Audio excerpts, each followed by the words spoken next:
आज हम बात करते हैं हमारे इस चैप्टर के लास्ट टॉपिक की, जो है बंद साझेदारी खातों में समायोजन, मतलब पास्ट एडजस्टमेंट। बंद साझेदारी खाते मतलब जो भी हम खाते बनाते हैं वो हम क्या कर देते हैं, बंद कर देते हैं। बंद करना मतलब जब 31 मार्च आता है तो हम क्या करते हैं, हमारे खातों को बंद करते हैं। तो वो होता है बंद साझेदारी खाते। जैसे हमने P&L एप्रोप्रिएशन अकाउंट बनाया, उसमें लाभ बांट दिया, वो खाता बंद हो गया। और पार्टनर कैपिटल अकाउंट बनाया, उसमें बैलेंस शीट निकाल दिया, तो वो भी खाता आपका बंद हो गया। तो हम बात करते हैं अब इसमें क्या एडजस्टमेंट है। देखो, कभी कभार जरूरी नहीं कि हर बार हमारे जो खाते हो वो हम सही प्रकार से प्रिपेयर करें। कभी कभार हो सकता है कि हमसे उन खातों में कुछ गलती हो जाए, या हम कुछ उसमें लिखना भूल जाए, जो हमने 11 में पढ़ा था, रेक्टिफिकेशन ऑफ एरर, अशुद्धियों का सुधार। तो वैसा ही कुछ इस टॉपिक में भी है। तो इसमें क्या होगा, कुछ चीज़ें हैं आपकी मेन चीज़ें, इसमें क्या होगा, हम साझेदारों को कुछ देना भूल जाते हैं, या उसे कुछ प्राप्त करना भूल जाते हैं, या लिखना भूल जाते हैं। तो उन सबको हमें क्या करना है, सुधार करना। उसको क्या बोलते हैं, समायोजन। तो पहले बात करते हैं फर्स्ट पॉइंट। अब ये पॉइंट लागू कब होता है, जब हम हमारे खाते बंद कर देते हैं। देखो, पुस्तकें बंद करने के पश्चात खातों में गलती रह जाना। पुस्तकें हमने बंद कर दी हैं, बंद होने के बाद उन खातों में क्या रह जाना, किसी भी प्रकार की गलती रह जाना। या साझेदारी सल्लेख। साझेदारी सल्लेख के बारे में मैंने आपको पहले ही बताया था कि ये व्यापार प्रारंभ करने से पूर्व साझेदारों के मध्य जो शर्तें या जो नियम का जो प्रारूप होता है, एक प्रपत्र होता है या पत्र होता है, वो क्या होता है, साझेदारी सल्लेख। तो उसमें सारे व्यापार के रिलेटेड जो भी नियम शर्तें होती है वो सारी लिखी हुई होती है, आपको किस प्रकार व्यापार चलाना है। अगर उन शर्तों का पालन न करना मतलब मान लो उसमें दे रखा हो कि भाई जैसे कोई साझेदार है, उसको आपको वेतन देना है, तो आपने वेतन नहीं दिया, तो आपने उन शर्तों का पालन नहीं किया। फिर उपरोक्त गलती या भूल सुधार, जो भी हम यहाँ पे जो फर्स्ट पॉइंट में दे रखा है कि भाई गलती क्या होगी, तो उनका सुधार क्या कहलाता है, समायोजन करना कहलाता है। देखो, सीधी सी बात है, मैंने 11th क्लास में भी आपने पढ़ा होगा कि भाई हमारे किसी भी प्रकार की जनरल एंट्री की बात करते हैं। अगर जनरल एंट्री में आप किसी भी प्रकार की कोई गलती करते हो, तो आप उसका जो है अकाउंट, जहां पे आपने वो एंट्री की है, उस अकाउंट के पेज को आप ना तो फाड़ सकते हो, ना उसमें करेक्शन कर सकते हो, और ना ही उसमें व्हाइटनर वगैरह आप यूज कर सकते हो। ये बेसिक फंडा है अकाउंट का। तो उसको आपको क्या करना है, उस गलत एंट्री को दूसरी एक और एंट्री करके उसको क्या करना है, समायोजित करना है। तो वही चीज आपने यहाँ पे लागू होती है। तो जो हम ऊपर जो गलती करेंगे, जो हमने गलती कर दी, जैसे मैंने बोला वेतन नहीं दिया, ये गलती हो गई, इस गलती को सुधारना ही क्या होता है, समायोजन करना। अब वो गलतियां क्या क्या हो सकती हैं, साझेदारों को वेतन देना था, हमने नहीं दिया, कमीशन देना था, हमने नहीं दिया, बोनस देना था, हमने बोनस नहीं दिया, या अन्य किसी प्रकार का कोई भी पारिश्रमिक जो साझेदारों का बनता है, जो साझेदारी सलेख में लिखा हुआ है कि भाई साझेदारों को आपको ये देना है। जैसे पूंजी पे ब्याज, ये मोस्ट इंपॉर्टेंट है, इसमें पूंजी पे ब्याज देना था, हमने नहीं दिया, ये भी हमारी गलती है। या मान लो आहरण पर हमें उनसे ब्याज लेना था, वो भी हमने नहीं लिया, तो ये भी हमारी गलती है। तो ये सब गलतियों को सुधारना ही क्या होता है, समायोजन करना कहलाता है। अब आते हैं समायोजन की विधियां, दो प्रकार की होती है। इससे पहले हम बात करते हैं क्वेश्चन में आपको पता कैसे चलेगा ये क्वेश्चन समायोजन का है या नहीं है। सामान्य क्वेश्चन हमने इतने सारे क्वेश्चंस किए फर्स्ट चैप्टर के, इस क्वेश्चन में यही आएगा कि साझेदारों को आप निम्नलिखित चीजें देना भूल गए हो, या देने से पूर्व ही आपने व्यापार के खातों को बंद कर दिया। दोनों एक ही बात है, या तो आप देना भूल गए हो, या देने से पहले आपने व्यापार के खातों को बंद कर दिया। तो इसके जो है वो दो मेथड है। पहला है एकल प्रविष्टि द्वारा, पहला मेथड है आपका एकल प्रविष्टि द्वारा।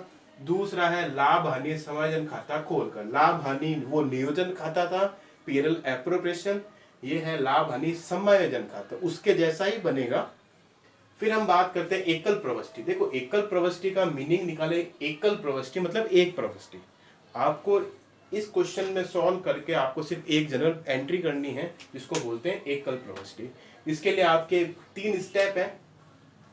पहला स्टेप है प्रारंभिक पूंजी की गणना करना। अब प्रारंभिक पूंजी की गणना करना हमने 11th क्लास में पढ़ा है, ओपनिंग कैपिटल कैसे निकालते हैं, यहाँ पे मैं आपको अभी वापस समझा दूंगा। फिर एक विश्लेषण तालिका बनाना, एक आपको टेबल बनानी है, उस टेबल से आप क्या निकालोगे, एक जनरल प्रविष्टि करोगे। तो ये 3 स्टेप है। फिर आते हैं लाभ हानि समायोजन खाता खोलकर। लाभ हानि समायोजन खाता वैसे ही बनेगा जैसे हमने पीएनएल एप्रोप्रिएशन अकाउंट बनाया है, ठीक है। इसमें भी आपको प्रारंभिक पूंजी की गणना करनी पड़ेगी, उसके बाद आपको पीएनएल एडजस्टमेंट अकाउंट बनाना होगा। अब हम बात करते हैं ओपनिंग कैपिटल कैसे निकालना। तो ओपनिंग कैपिटल जो निकालने का जो फॉर्मेट है, जो तरीका है, वो मैं आपको यही समझाता हूँ। प्रारंभिक पूंजी की गणना तो कैसे करनी है, जब प्रारंभिक पूंजी की गणना करोगे सबसे पहले बात है आपके पास क्लोजिंग कैपिटल होगी, तो क्लोजिंग कैपिटल के आधार पे आपको वो कैलकुलेट करना है। तो उसका एक फॉर्मेट में आपको ऐसे समझाता हूँ, फिर क्वेश्चन में समझा दूंगा। क्लोजिंग कैपिटल आपके पास होगी, उसमें आप ऐड करो ड्राइंग 11 में पढ़ा हुआ है, इसलिए थोड़ा थोड़ा आपको याद आ जाएगा। लेस करो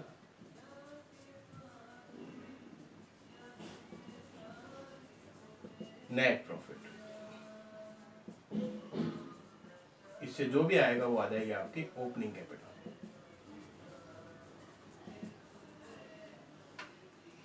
क्लोजिंग कैपिटल आपको क्वेश्चन में दे रखी होगी, ड्राइंग उसमें ऐड कर दो आहरण, नेट प्रॉफिट जो भी होगा वो भी आपको क्वेश्चन में, ये दोनों आपको, ये तीनों चीजें आपको क्वेश्चन में मिल जाएगी। तो ड्राइंग ऐड कर दो, नेट प्रॉफिट लेस कर दो, और इन तीनों को एडजस्ट करने के बाद जो आपकी आएगी वो आपकी ओपनिंग कैपिटल होगी, ठीक है। अब दूसरी बात, ये आपको प्रारंभिक पूंजी दोनों मेथड में आपको कब गणना करनी है, जब क्वेश्चन में आपको क्लोजिंग कैपिटल दे रखी हो। अगर आपको पहले से ही ओपनिंग कैपिटल दे रखी हो या प्रारंभिक पूंजी दे रखी हो तो आपको इन दोनों की गणना करने की जरूरत नहीं है, क्योंकि ऑलरेडी आपके पास वो होता है, ठीक है। अब प्रारंभिक पूंजी की गणना क्यों करते हैं, पूंजी पर ब्याज के लिए, क्योंकि पूंजी पे ब्याज हमेशा कौन सी पूंजी पे निकाला जाता है, ये चीज ध्यान रखना, प्रारंभिक पूंजी पर, ठीक है। यहां तक अगर कोई प्रॉब्लम हो तो बता देना। बंद साझेदारी खातों में समायोजन का मतलब है खाते बंद करने के बाद उनको वापस पुनः खोलकर उनमें समायोजन करना, ठीक है।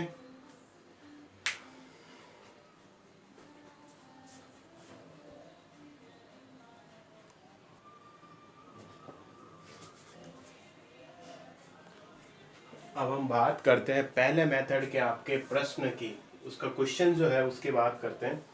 क्वेश्चन से पहले मैंने आपको बताया था कि आपको 3 स्टेप तैयार करने हैं। पहले आपको प्रारंभिक पूंजी की गणना करनी है, फिर आपको एक विश्लेषण तालिका बनानी है, और फिर आपको एक एंट्री करनी है। तो एंट्री की बात बाद में करेंगे। आते हैं विश्लेषण तालिका जो बनाने का जो नियम है, नियम कुछ नहीं है, आपको सीधा सा ये सिंपल फॉर्मेट वाला वो पहले ही बताया था कि जो राशि या जो मंद फर्म के लिए हानि होगी वो वो साझेदार के लिए क्या होगी, इनकम होगी, और जो मद फर्म के लिए इनकम होगी वो साझेदार के लिए क्या होगी, खर्च होगा या हानि होगी, जो भी है वही चीज आपको इसमें यहाँ पे दे रखी है। तो पहले बात करते हैं नियम की। साझेदार का जो भी लाभ होगा, साझेदार का जो भी लाभ होगा वो फर्म के लिए क्या होगी, हानि, और जो साझेदार के लिए हानि होगी वो फर्म के लिए क्या होगा, लाभ। उल्टा चलेगा इसमें, मतलब इस स्टेटमेंट तालिका अगर आप देखते हो तो पहला कॉलम पर्टिकुलर है, फिर डी सी एम साझेदार है, और एक लास्ट कॉलम हमने बनाया हमारे व्यापार का जिसको हम बोलते हैं फर्म। और आप देखोगे तो इन सब में दो कॉलम है, डी में debit credit, debit credit, debit credit, debit credit, ये है। तो मतलब जो चीज आप डी के डेबिट में लिखोगे वो आप फर्म के क्रेडिट में लिखोगे, जो आप डी के क्रेडिट में लिखोगे वो फर्म के डेबिट में लिखोगे।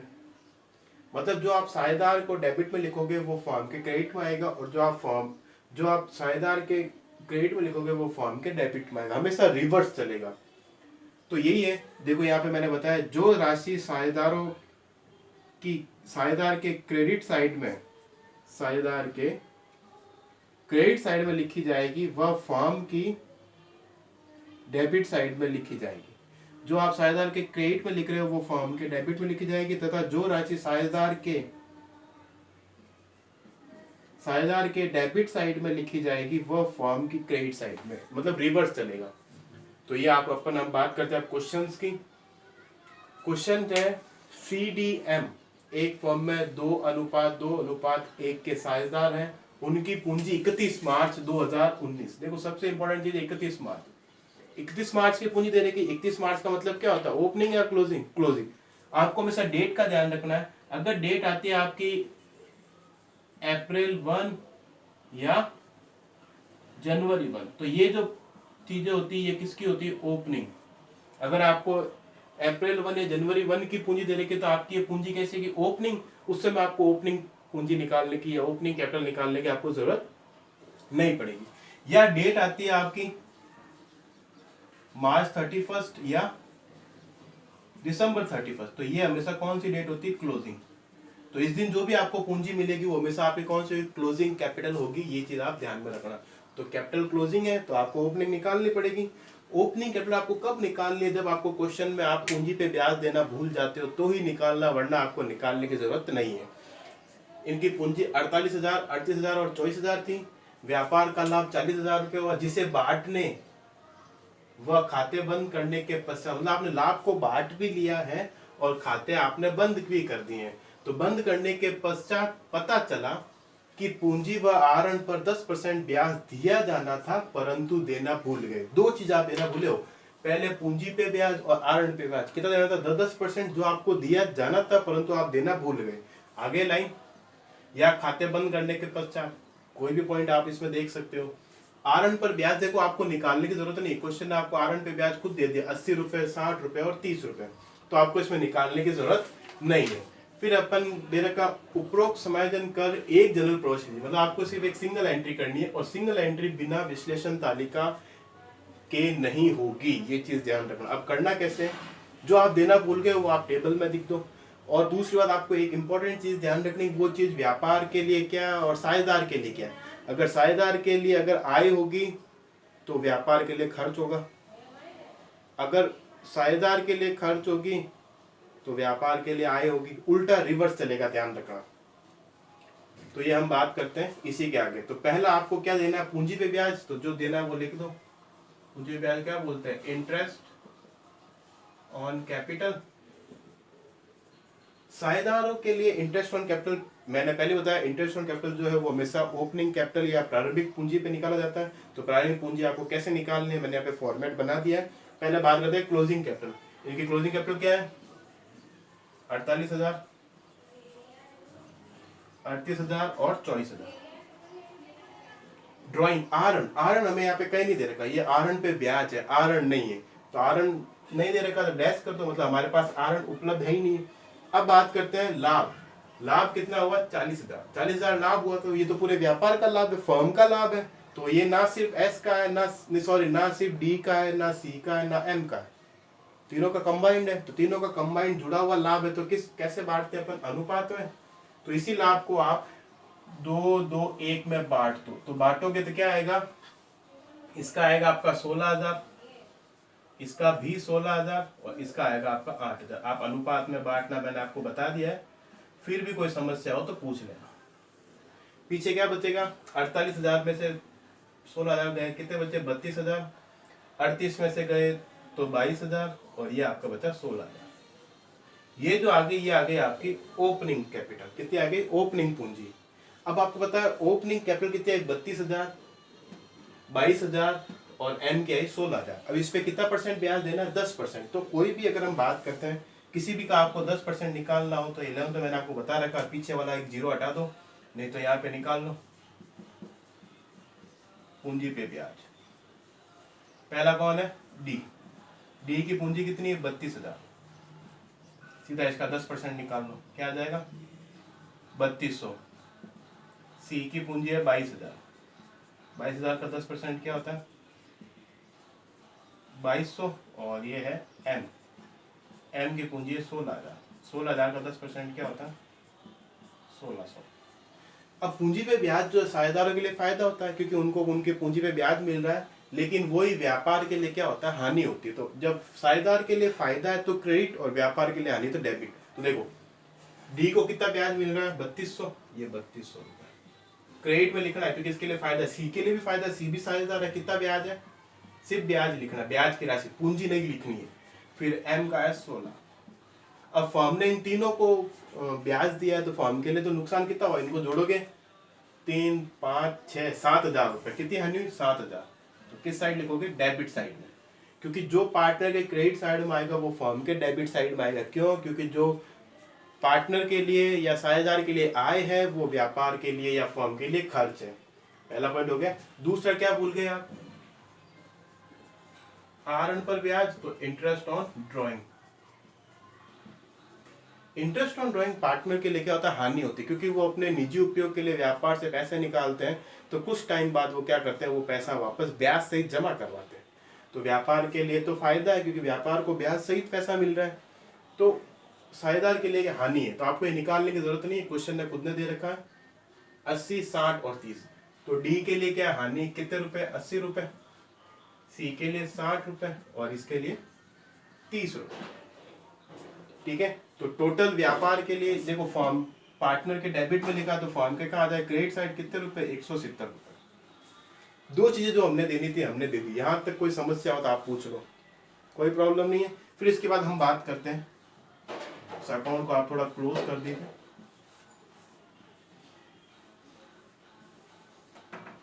अब क्लोज करके आपको क्या करना है, पहले फर्म का जो बैलेंस है वो आपको बराबर करना है। फर्म की इस साइड टोटल कितनी आ रही? 7000 और इधर कितनी आ रही? 170। तो किधर कम पड़ रहा है? इस साइड।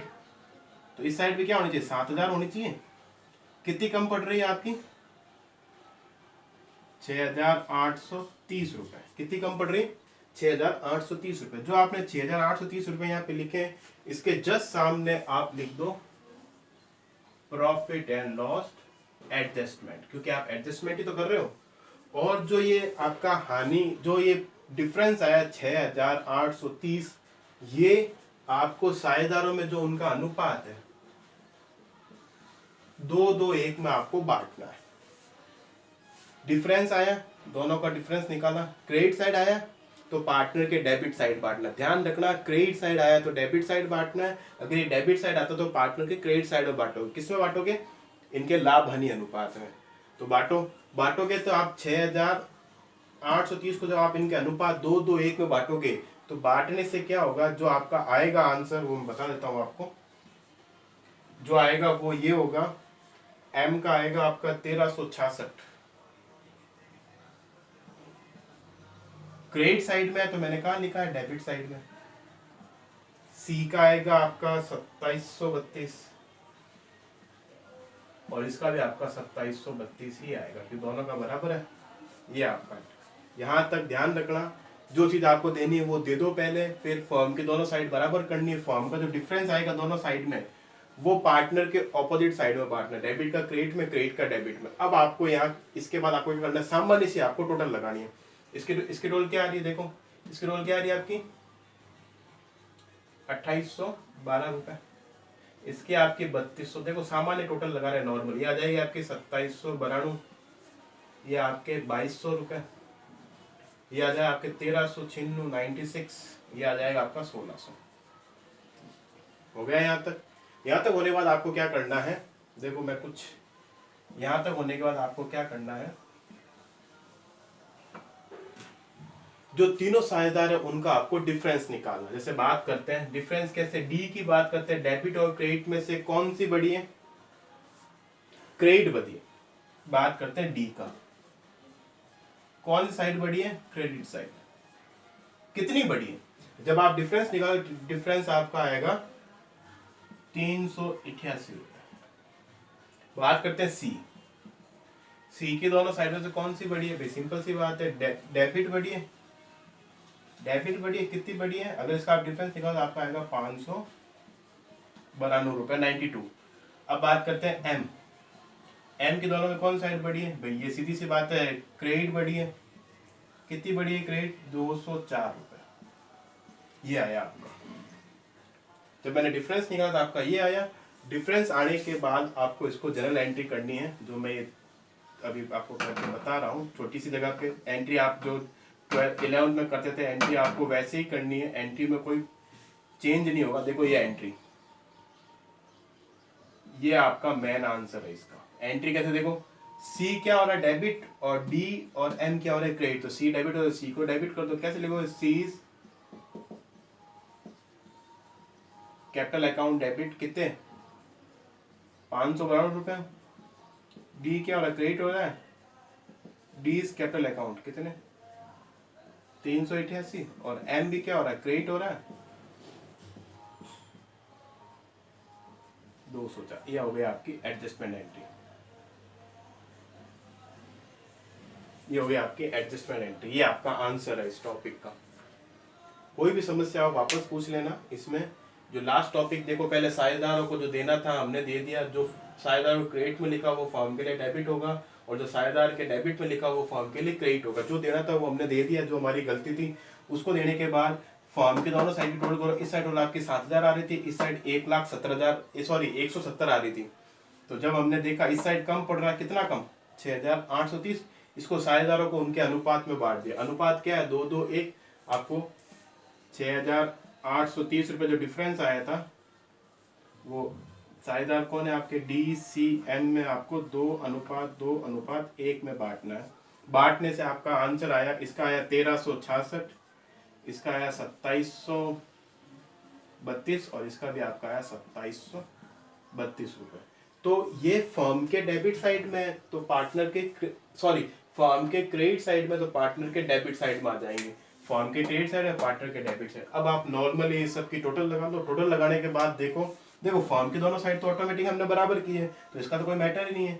तो इस साझेदारों का पॉइंट आएगा जिसे बात है डी, कौन साइड बड़ी है, ये साइड क्रेडिट साइड बड़ी है, डी की क्रेडिट साइड बड़ी, कितनी बड़ी है 381, तो डी को क्रेडिट कर दो। सी की कौन साइड बड़ी है, डेबिट साइड, देखो ये डेबिट साइड कितनी बड़ी है 500 बढ़ा तो सी को डेबिट कर दो। ऐसे ही एम की क्रेडिट साइड बड़ी है, कितनी बड़ी है 204 रुपए। ध्यान रखना 500 बढ़ाणु से अगर डेबिट हुआ तो क्रेडिट भी 500 बढ़ाणु से ही होगा। इन दोनों के टोटल आपके 500 बढ़ाणु ही आएगी। ये था आपका फर्स्ट मेथड। सेकंड मेथड की बात हम नेक्स्ट वीडियो में करेंगे।